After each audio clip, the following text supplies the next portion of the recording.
Hi friends, இன்றைக்கி நம்ம சேனலில் ஃப்ரைட் ரைஸ் எப்படி செய்யலாம், வெஜிடபிள் ஃப்ரைட் ரைஸ் அப்படின்னு பார்க்கலாம். இப்போ அதுக்கு தேவையான பொருள் பார்த்திங்கன்னா, கேரட் கட் பண்ணி எடுத்துருக்கேன்.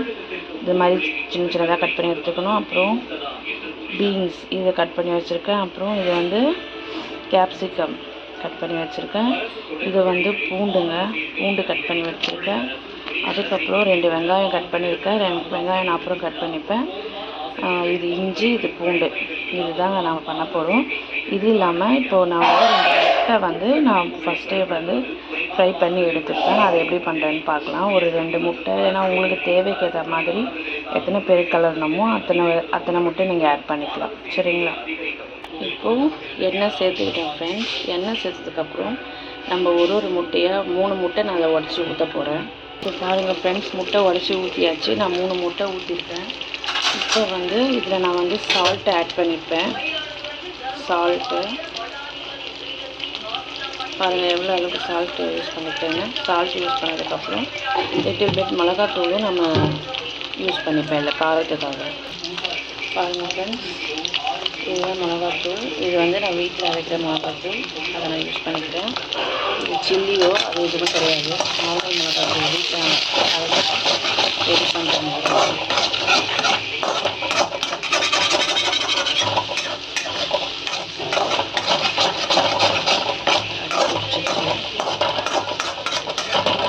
இந்த முட்டையை நீங்கள் கிளறி நல்லா வேக வச்சு எடுத்துக்கலாம். நம்ம ஃப்ரை பண்ணி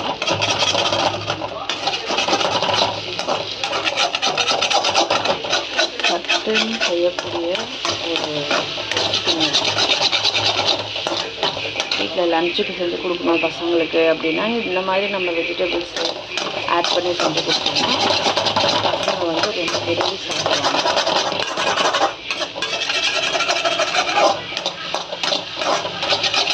அதுவும் இல்லாமல் இது ஒரு ஹெல்த்தி ஃபுட்டாகவும் நமக்கு இருக்கும். ஏன்னா நம்ம இவ்வளோ காய்கறிகள் நம்ம யூஸ் பண்ணுறதுனால இது ஒரு ஹெல்த்தி ஃபுட்டாகவும் நமக்கு இருக்கும்.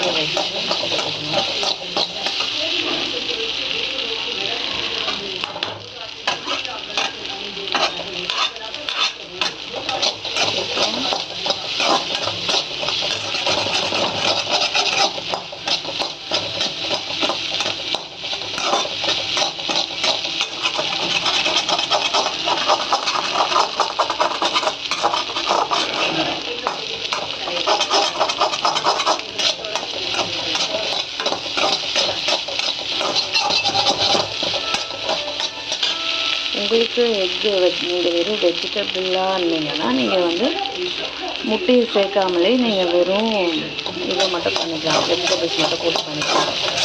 நீங்கள் வெறும் வெஜிடேரியனாக இருந்தீங்கன்னா எக்கு யூஸ் பண்ணாமல் கூட இந்த ரைஸ் செஞ்சுதான் நல்லா தான் இருக்கும். இப்போ பாருங்கள், ரொம்ப முட்டை ஹார்டாகிடக்கூடாது. இந்த பழத்தில் நம்ம ஆஃப் பண்ணி பேரில் மாற்றிடலாம். இப்போ நம்ம இந்த முட்டையை தனியாக வேக எடுத்து வச்சுக்கிட்டோம். இப்போ இதில் ஆயில் சேர்த்துக்கலாம். திருப்பியும்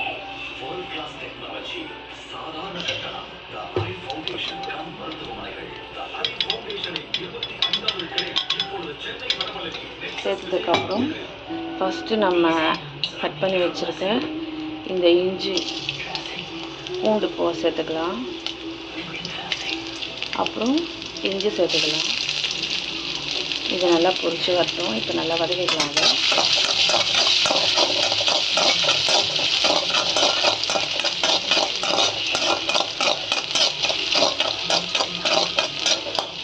அதை பொடிசாக கட் பண்ணி வச்சுக்கோங்க.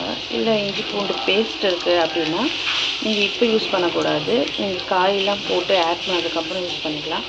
இப்போ அடுத்து நான் கேரட் போடுறேன். இதை சுத்தமாக நான் கழுவி தண்ணியெலாம் எடுத்து சுத்தமாக கழுவி க்ளீன் பண்ணி கட் பண்ணி வச்சுருக்கேன். நீங்களும் அந்த மாதிரி காய்கறி எப்போவுமே நம்ம சுத்தமாக எந்த ஒரு தூசியும் இல்லாமல் நம்ம சுத்தமாக நம்ம கழுவி நம்ம ஆரோக்கியமாக செய்யணும். அதுதான் நம்ம உடம்புக்கு ஆரோக்கியம். அது வந்து அந்த இஞ்சி பூண்டு வாசனை நல்லா உங்களுக்கு வரும். அப்படி வந்த உடனே நீங்கள் கேரட்டை போட்டுருங்க. கேரட் போட்டதுக்கப்புறம் ஒரு காயை நம்ம ஆட் பண்ணிக்கலாம். அதுக்கப்புறம் நம்ம போட போகிறது வந்து பீன்ஸ் போட போகிறோம்.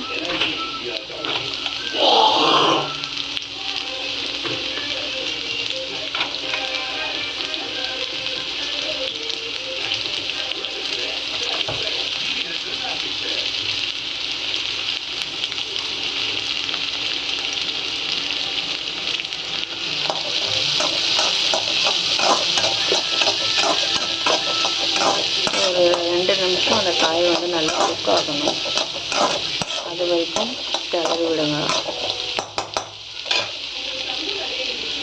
இப்போ 2 நிமிஷம் ஆயிடுச்சு, நல்லா வதங்கிருக்கும்.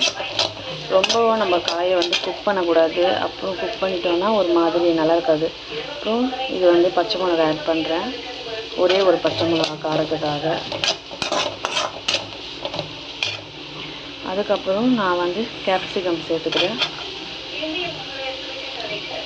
கேப்சிகம் வந்து இந்த மாதிரி சின்ன சின்னதாகவே கட் பண்ணிக்கோங்க. அப்போ தான் பெருசு பெருசாக போட்டிங்கன்னா அது ஒரு மாதிரி இருக்கும். அப்போது அடுப்பை நல்லா ஸ்பீட் ஐஸ் ஃபுல் ஃப்ளேமில் வச்சுட்டு நல்லா வதக்கி விடுங்க.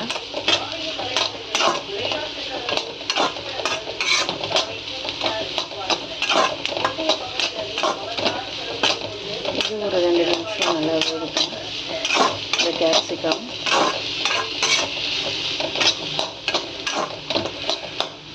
அதனால் நம்ம சட்டுன்னு ஈஸியாக இதை டக்குன்னு பண்ணிடலாங்க. இது செய்கிறதுக்கு ரொம்ப நேரம்லாம் நமக்கு வந்து அவசியம் வேலை நேரம் ஆகாது.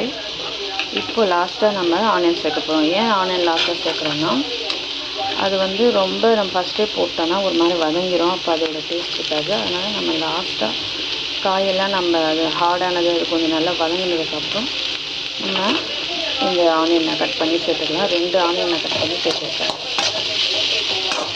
பாருங்கள், பார்க்கும்போது எவ்வளோ ஒரு கலர்ஃபுல்லாக இருக்குது இந்த வெஜிடபிள்ஸு.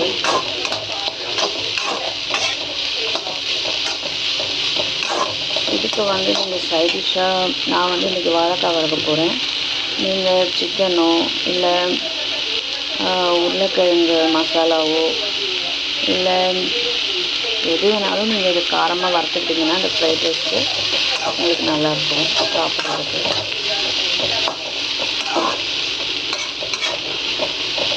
நல்லா வதக்கி விட்ட பிறகு இதுக்கு தேவையான உப்பு மட்டும் நான் ஆட் பண்ண போகிறேன். இது பாருங்கள் ஃப்ரெண்ட்ஸ், உப்பு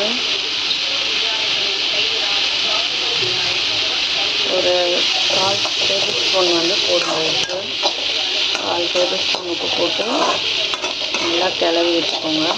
ஏன்னா அந்த உப்பு வந்து இதில் வந்து ஊறணும். அப்போ தான் அந்த வெஜிடபிள்ஸ்க்கு நமக்கு அந்த டேஸ்ட்டு கிடைக்கும். ஏன்னா உப்பு போடலைன்னா ஒரு மாதிரி இருக்கும். இப்போ நல்லா கிளறி வச்சுக்கோங்க. இந்த ஸ்டேஜுக்கு வந்த உடனே நம்ம என்ன பண்ணலாம்னா காய் கொஞ்சம் நல்லா வெந்து வரட்டும். ஏன்னா ரொம்ப பச்சையாக வந்தாலும் நல்லா இருக்காது. மீடியம், அதாவது ரொம்ப வேகாமல் ரொம்ப வேகாமல் இருக்காமல் மீடியம் சைஸில் நம்ம இதை வேக வச்சு எடுத்துக்கலாம்.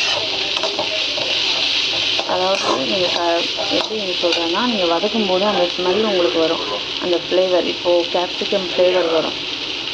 அது அந்த எல்லாமே சேர்ந்து ஒரு மாதிரி உங்களுக்கு ஒரு ஃப்ளேவர் கிடைக்கும் பாருங்கள், ஸ்மெல்லு.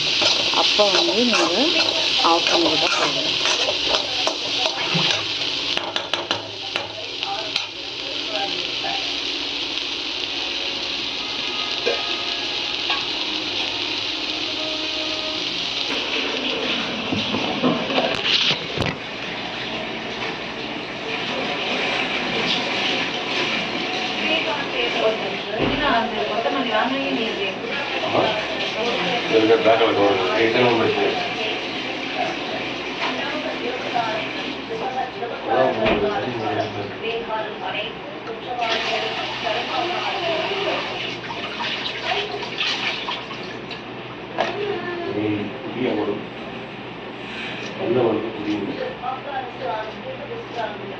நல்ல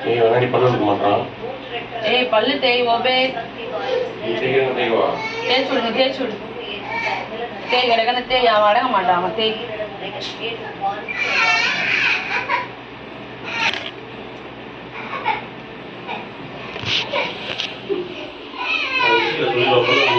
இந்த ஸ்டேஜில் நம்ம மல்லித்தூள் தூவிடலாம். மல்லித்தூள் தூவிட்டு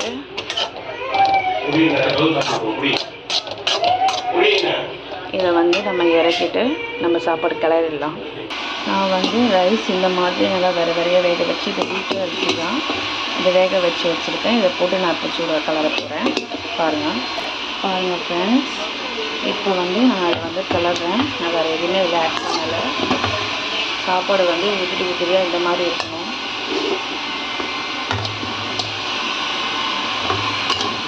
நல்லா கிளறி விட்டுக்கலாம்.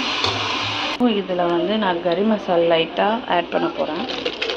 கறி மசாலா பேக்கெட் வைப்போங்க இல்லையா, அதை எடுத்து கிளறும்போது சும்மா லைட்டாக மேலே அப்படி தூவி விடுறேங்க வாசனைக்காக. ஒரு பிஞ்ச் அளவுக்கு தான் அந்த கறி மசாலா எடுத்து ஒரு பிஞ்ச் அளவுக்கு தூவி விட்டுட்டு, நீங்கள் வேணும்னா மிளகுத்தூள் ஆட் பண்ணிக்கலாம். மிளகுத்தூள் ஆட் பண்ணிக்கோங்க. இன்னும் உங்களுக்கு ஃப்ளேவர் வேணும்னா மிளகுத்தூள் ஆட் பண்ணிக்கோங்க. இதில் இன்னும் டேஸ்ட்டாக இருக்கும். அவ்வளோதாங்க, நம்மளுடைய இதுக்கான கிளறி விட்டுக்கலாம். ஈஸியாக ரெடி ஆகிடுச்சு. நான் அதை சேர்த்தது கறி மசால். அப்படி உங்களுக்கு காரம் என்ன வேணும்னா சில்லி தூளும் லைட்டாக ஒரு பிஞ்ச் அளவுக்கு சேர்த்துக்கோங்க.